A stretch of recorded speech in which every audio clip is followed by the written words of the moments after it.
Today I want to talk to you about the mind, because when I ask you to think of your car, you immediately have a picture in your mind, okay? When I ask you to think of your refrigerator, you immediately know how it looks like, you know?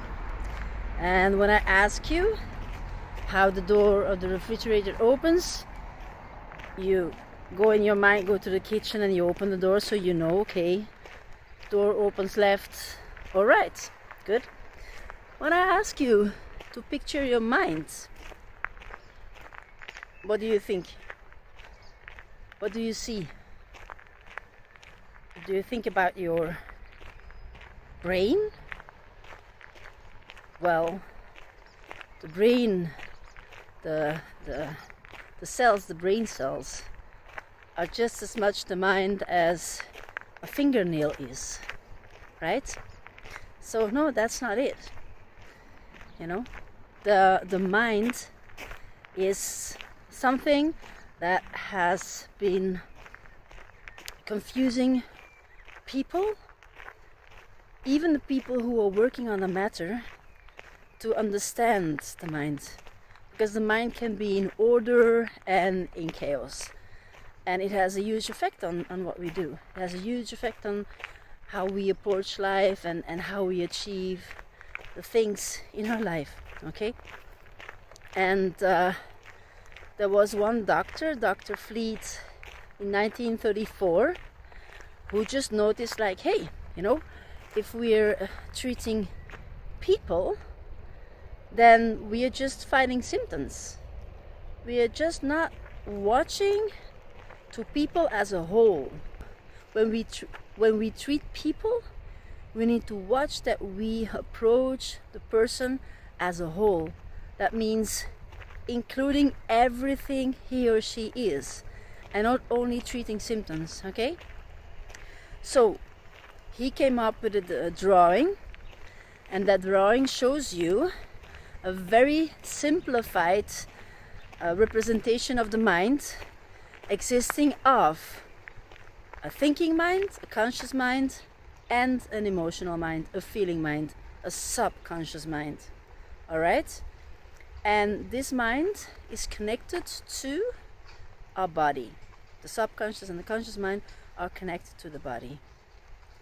And this is a drawing that simplifies so many things in your life when you know this. Because now, if you want to understand the mind, it's easier when you have a simplified drawing to create order, or to see how chaos is created in our life.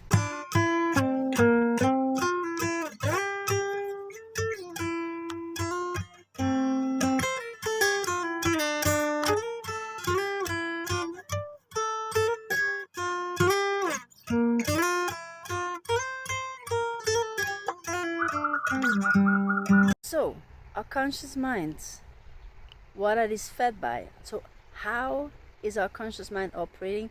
Our conscious mind is that part of your mind that is able to accept or reject things, okay? The subconscious mind is only able to accept things. It has no ability to reject, all right? Whatever you impress on the subconscious mind with a lot of repetition and a lot of emotion, the subconscious mind accepts as true.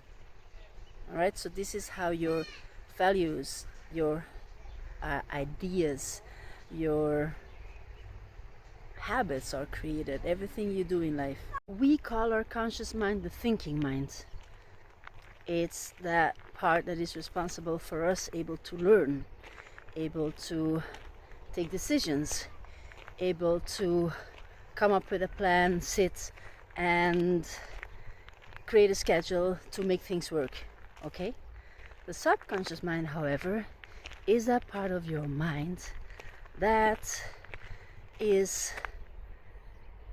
has been filled with all the experiences, emotions, feelings that you have been feeling over and over again when you were from the ages 0 to 7. Okay? And it is dominant. It is extremely dominant. It is responsible for 96-97% of everything we do. And if we want to install change and transform things in our life, we have to work with that part of the mind that is that dominant. Otherwise, there's no permanent change installed in your life. Okay? So that's the first point that I want to bring across.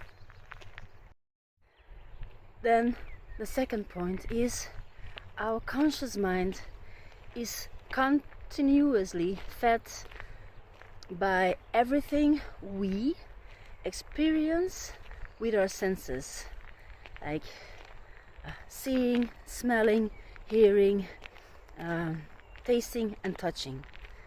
And that's all connected to the conscious mind. Alright? Our subconscious mind works with intellectual faculties.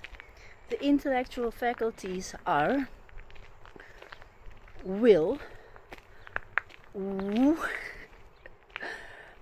intuition, imagination, reason and perception. There's another one.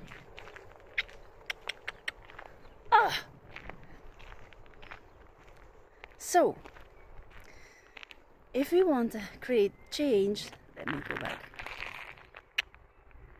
If we want to create permanent change, we have to come up with plans that cooperate with your subconscious mind. Otherwise, there's no change, right? There's literally no change. And that's what you feel when you decide to do something, and then you see yourself not showing up. In the sense of, yeah, well, I know I have to do this, but I'm not doing it, and I don't know how that works, I literally, something is holding me back and I don't know what. Well, that's your subconscious mind. It's imperative for you, if you want to achieve results, first you have to change your thinking. How do you do that? And then second, you have to know how you change your thinking, how to create permanent change. Okay? And that's why it's so important to be guided by people, because if it was easy, don't you think the world would look a bit different? So, in order for you to change your results, you have to work with the subconscious mind. And that's why level elite mentoring is the key. It creates an environment that doesn't allow you to drift. It makes sure that you have the direction that you need. The guidance that I guide you through is based on 80 years of a proven record of functioning. And it saves so much lifetime. How much worth is your time? Do you think money is an asset, or do you think time is an asset? Money we can always earn back. Time, whatever is lost is lost. If you work together on changing your thoughts and creating the lifestyle that you want and creating personal freedom, it comes down to receive guidance, so you have direction. You have proven record tools that make you create. So you need accountability, someone who is holding you accountable. You need people who are going through the same, because we might think we're alone, but actually how humans operate, it's a natural state, and that state affects everybody, also the successful people.